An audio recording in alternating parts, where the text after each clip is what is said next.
Hello friends, எல்லாருக்கும் வணக்கம். இன்றைக்கி நம்ம சேனலில் கோதுமை மாவை வச்சு எப்படி ரொம்ப இன்ஸ்டண்ட்டான ஹல்வா, அதுவும் 10 நிமிஷத்தில் செய்யலான்னு பார்க்க போகிறோம். வாங்க எப்படி செய்கிறதுன்னு பார்க்கலாம். முதல்ல ஒரு கடாயில் 3 டேபிள் ஸ்பூன் அளவுக்கு நெய் சேர்த்துக்கலாம். நெய் சூடானதுக்கப்புறமா 1 கப் அளவுக்கு கோதுமை மாவு எடுத்திருக்கேன். இது நான் பாக்கெட் மாவு தான் எடுத்திருக்கேன். நீங்கள் எந்த மாவாக இருந்தாலும் பரவாயில்ல எடுத்துக்கலாம். இந்த மாதிரி நெய்யில் நல்லா வறுத்துக்கலாம், அதோட ஸ்மெல் போகட்டும். இப்போ பக்கத்துலேயே பார்த்தீங்கன்னா இன்னொரு சின்ன பேன் வச்சுட்டு அதில் 1 டேபிள் ஸ்பூன் அளவுக்கு சுகர் போட்டிருக்கேன். அந்த சர்க்கரையில் சும்மா கரையிற அளவுக்கு கொஞ்சமாக தண்ணியும் சேர்த்துருக்கேன். அதே சமயம் இதையும் நம்ம கிளறி விட்டுக்கலாம், அடி பிடிச்சிடக்கூடாது, தீஞ்சு போயிடக்கூடாது, ரொம்ப கலர் சேஞ்ச் ஆகிடக்கூடாது. ஸோ சுகர் பார்த்திங்கன்னா நல்லா இந்த கலர் வரணும். இது எதுக்காகன்னு பார்த்தீங்கன்னா ஹல்வாவுக்கு நம்ம நேச்சுரலாகவே ஒரு கலர் சேர்க்கறதுக்காக தான். எந்த ஃபுட் கலரும் இதுக்கு சேர்க்க தேவையில்லை.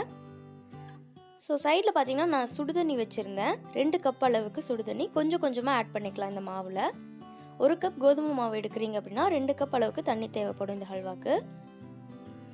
இங்கே இப்போ பார்க்கும்போது கட்டி கட்டியாக தான் தெரியும், பயந்துக்க வேணாம்.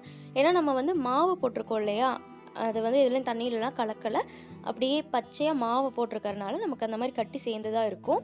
நீங்கள் கரெக்டாக கிளறி விட கரெக்டாகிடும். ஸோ 2 கப் தண்ணி சூடு பண்ணி வச்சதை கொஞ்சம் கொஞ்சமாக சேர்த்துக்கோங்க. இப்பயே பாருங்கள் கட்டி கொஞ்சம் விட்டுருச்சு.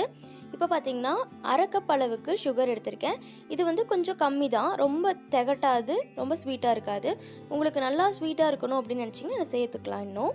ஸோ சுகர் பார்த்திங்கன்னா கொஞ்சம் மெல்ட் ஆகி வரும்போது இன்னும் கொஞ்சம் கன்சிஸ்டன்சி நல்லா கிடைக்கும். இப்போ பாருங்கள், இப்போவே லைட்டாக அந்த சைடெலாம் விட்டு வருது.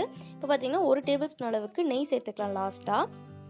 சேர்த்துட்டு நல்லா இன்னும் கொஞ்சம் கிளறி விடலாம். இன்னும் நல்லா சட்டியிலேருந்து ஒட்டாமல் வரணும். லாஸ்ட்டில் பார்த்திங்கன்னா கேஷ்யூ நட்ஸ் கொஞ்சம் சேர்த்துருக்கேன். உங்களுக்கு விருப்பமாக இருந்தால் நீங்கள் இதை சேர்த்துக்கலாம். அவ்வளோதான், பாருங்கள் நல்லா சுருண்டு வந்துருச்சு. இதை அப்படியே பிளேட்டில் மாற்றிக்கலாம். ரொம்ப சூப்பரான ஹல்வா ரெடி ஆயிடுச்சு.